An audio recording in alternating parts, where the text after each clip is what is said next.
नमस्कार बंधुरा आमार चैनेले आपनादेरके जानाच्छि अनेक अनेक स्वागत। बंधुरा भोगेर बाड़ीर निरामिष मोचार घंटोर रेसिपि आजके आमी शेयर करछि। मोचा काटा थेके शुरू करे मोचा तैरिर प्रत्येकटा स्टेप आजके आमी आपनादेर काछे देखाच्छि।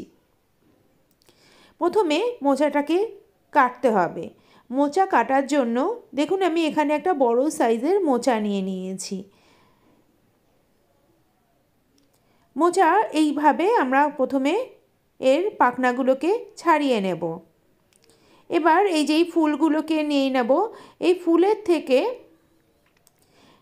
এই যে লম্বা ডান্টি মতন যেই শক্ত একটা জিনিস থাকবে সেটাকে বের করে নেব আর এই পাতলা অংশটাকে বের করে নেব।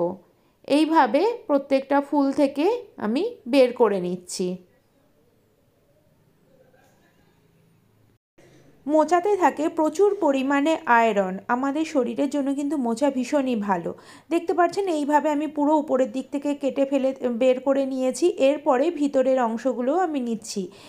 এরপরে যেগুলো দেখতে পারবেন এগুলো কিন্তু একদমই নরম, সেগুলো আর পুরো ছাড়াতে হবে না। এইভাবে আমি কেটে নেব ভিতরের যেই ফুলটা থাকবে। এবার হাতে আমি কিন্তু অবশ্যই তেল লাগিয়ে নিয়েছি। এই মোচাতে থাকে প্রচুর পরিমাণে কষ, সেগুলো হাতের মধ্যে যাতে না লেগে যায় সেই কারণে আমি হাতে তেল লাগিয়ে তারপরে কিন্তু মোচাটাকে আমি কেটে নিচ্ছি এইভাবে ছোট ছোট করে। এবার একটা বাটিতে জল নিয়ে নিয়েছি আর এখানে আমি 1 চামচ নুন দিলাম আর 1 চামচ হলুদ দিলাম। মোচাটা আমি 2 থেকে 3 ঘন্টার জন্য ভিজিয়ে রাখবো। মোচা নুন হলুদে যদি ভিজিয়ে রাখা হয় মোচা থেকে কষটা বেরিয়ে যায় আর মোচা কিন্তু কালো হবে না, দেখতেও ভালো লাগবে রান্না হলে। এবার 2 ঘন্টা পর চলে এসেছি। মোচাটার থেকে আমি জলটাকে ঝারিয়ে নিচ্ছি। জলটা ঝারিয়ে নিয়েছি। এবার কুকারের মধ্যে দিয়ে এখন 4 থেকে 5টা সিটি আমি দিয়ে নেব। এখানে জল দিয়ে দিচ্ছি, এর মধ্যে আবার নুন আর হলুদ দিয়ে দেব। ভালো করে নাড়াচাড়া করে ঢাকনা লাগিয়ে দিচ্ছি।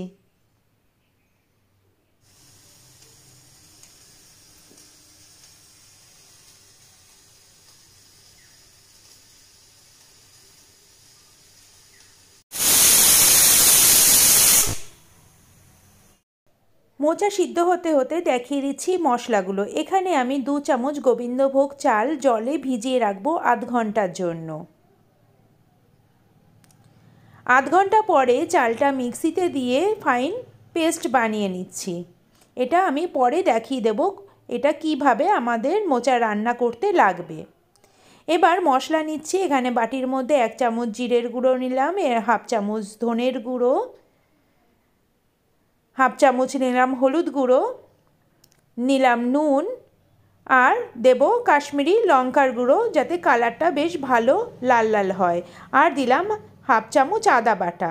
এটা জল দিয়ে ভালো করে গুলিয়ে রেখে দিচ্ছি।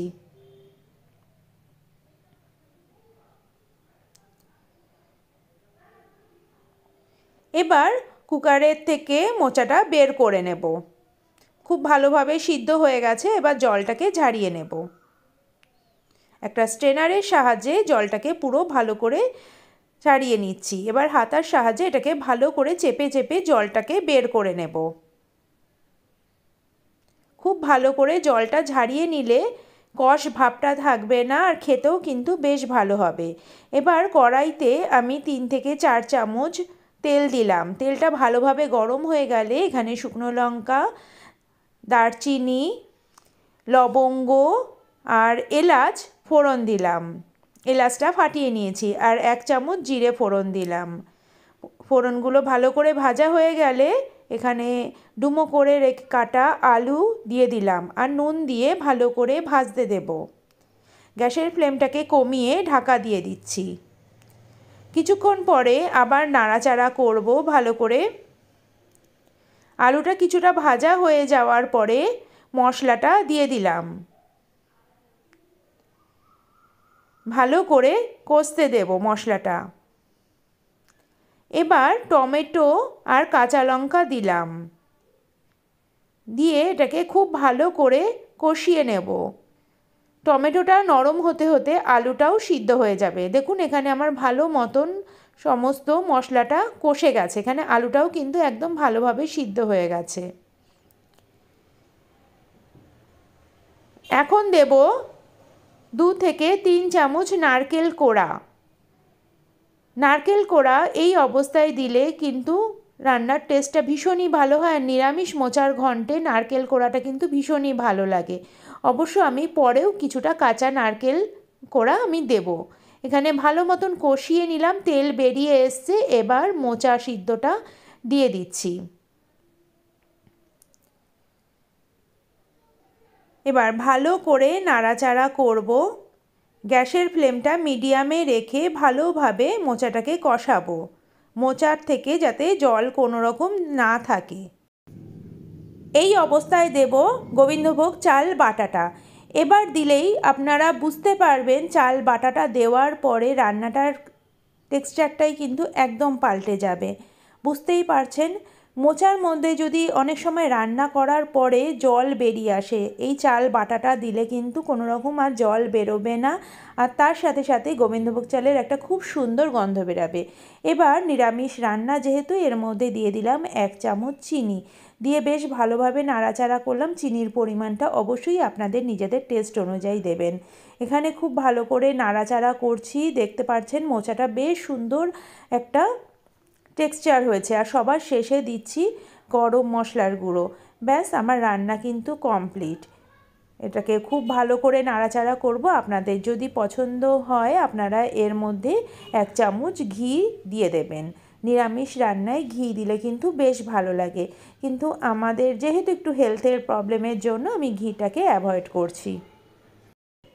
আজকের এই সাবেকি রান্না মোচার ঘন্ট আপনাদের কেমন লাগলো অবশ্যই জানাবেন। যদি ভালো লাগে লাইক, শেয়ার, কমেন্ট আর সাবস্ক্রাইব করতে ভুলে যাবেন না। পাশে থাকা বেল আইকনটিও বাজিয়ে দেবেন, তাহলে আমার ভিডিও সমস্ত নোটিফিকেশান আপনাদের কাছে সবার আগে পৌঁছে যাবে।